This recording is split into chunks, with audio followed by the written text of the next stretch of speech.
महाकुंभ मेला विश्व का सबसे बड़ा आध्यात्मिक पर्व। महाकुंभ मेला हिंदू धर्म का सबसे बड़ा और दुर्लभ धार्मिक आयोजन है जो हर 144 साल में केवल प्रयागराज, इलाहाबाद में आयोजित होता है। इसे 12 कुंभ मेलों का चक्र पूरा होने के बाद मनाया जाता है और इसका धार्मिक महत्व अत्यधिक विशिष्ट माना जाता है। महाकुंभ का पौराणिक महत्व। महाकुंभ की उत्पत्ति हिंदू धर्म की समुद्र मंथन की कथा से जुड़ी हुई है। समुद्र मंथन और अमृत कलश की कथा। देवताओं और असुरों ने मिलकर अमृत प्राप्त करने के लिए क्षीरसागर, दूध के महासागर, का मंथन किया। जब अमृत कलश निकला तो असुरों ने उसे छीनने की कोशिश की। देवताओं ने अमृत की रक्षा करने के लिए उसे लेकर भागना शुरू किया। इस दौरान अमृत की बूंदें 4 स्थानों प्रयागराज, हरिद्वार, उज्जैन और नासिक पर गिरी। इन स्थानों को पवित्र मानते हुए यहाँ कुंभ मेले की परंपरा शुरू हुई। महाकुंभ मेला इन चारों स्थानों में से केवल प्रयागराज, इलाहाबाद में आयोजित होता है क्योंकि इसे सभी तीर्थों का राजा माना जाता है। महाकुंभ का खगोलीय महत्व। महाकुंभ का आयोजन ग्रहों और नक्षत्रों की विशेष स्थिति में किया जाता है। जब सूर्य, चंद्रमा और बृहस्पति ग्रह एक विशेष संयोग में आते हैं तो महाकुंभ का आयोजन होता है। यह घटना 12 कुंभ मेलों 144 वर्ष के बाद ही बनती है, इसलिए इसे अत्यंत दुर्लभ और महत्वपूर्ण माना जाता है। महाकुंभ का धार्मिक और आध्यात्मिक महत्व। मोक्ष की प्राप्ति। मान्यता है कि महाकुंभ में संगम गंगा, यमुना और अदृश्य सरस्वती में स्नान करने से मोक्ष प्राप्त होता है। पापों से मुक्ति। श्रद्धालु मानते हैं कि महाकुंभ में स्नान करने से सभी जन्मों के पाप नष्ट हो जाते हैं। संतों और साधुओं का संगम। लाखों सन्यासी, नागा साधु, अघोरी, महायोगी और साधक इस अवसर पर एकत्र होते हैं। धार्मिक प्रवचन और अनुष्ठान। महाकुंभ में हजारों धार्मिक अनुष्ठान, कथावाचन, योग और ध्यान शिविर आयोजित किए जाते हैं।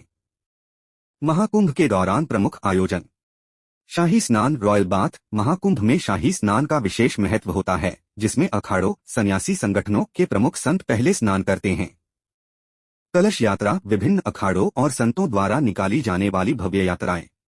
धार्मिक संगोष्ठियां और प्रवचन। प्रसिद्ध संतों और महात्माओं के प्रवचन होते हैं। यज्ञ और अनुष्ठान। विश्व कल्याण और आध्यात्मिक शुद्धिकरण के लिए यज्ञ किए जाते हैं। महाकुंभ में भाग लेने वाले प्रमुख अखाड़े। शैव अखाड़े, भगवान शिव के उपासक।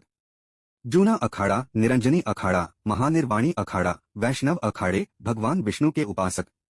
अटल अखाड़ा, रामानंदी अखाड़ा, उड़िया सन्यासी और अन्य संप्रदाय। नागा साधु, अर्धनग्न सन्यासी, कठिन तपस्वी जीवन व्यतीत करते हैं। अघोरी साधु, श्मशान साधना करने वाले साधु।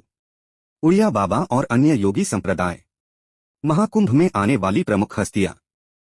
धर्मगुरु और संत। भारत और दुनिया के कोने कोने से महान संत, महात्मा और योगी महाकुंभ में आते हैं। देश विदेश के श्रद्धालु। लाखों श्रद्धालु भारत और विदेशों से इस महायोग में शामिल होते हैं। नेता और राजनेता। भारत के प्रधानमंत्री, राष्ट्रपति और अन्य राजनेता भी इसमें भाग लेते हैं। महाकुंभ का आर्थिक और सांस्कृतिक प्रभाव। पर्यटन और अर्थव्यवस्था। महाकुंभ से स्थानीय व्यापारियों, होटल, परिवहन और धार्मिक संस्थाओं को आर्थिक लाभ होता है। संस्कृति और कला का उत्सव। मेले के दौरान भारतीय संस्कृति, नृत्य, संगीत और हस्तशिल्प को बढ़ावा मिलता है। वैज्ञानिक और प्रशासनिक अध्ययन। महाकुंभ के दौरान कई प्रबंधन और जनसंख्या नियंत्रण से जुड़े अध्ययन किए जाते हैं। महाकुंभ से जुड़े रोचक तथ्य। विश्व का सबसे बड़ा मेला। महाकुंभ में लगभग 10 से 15 करोड़ लोग शामिल होते हैं, जिससे यह दुनिया का सबसे बड़ा धार्मिक आयोजन बन जाता है। 5000 साल पुरानी परंपरा। महाकुंभ का उल्लेख ऋग्वेद, महाभारत और कई पुराणों में मिलता है। संयुक्त राष्ट्र द्वारा मान्यता। 2017 में यूनेस्को ने कुंभ मेले को मानवता की अमूर्त सांस्कृतिक विरासत का दर्जा दिया।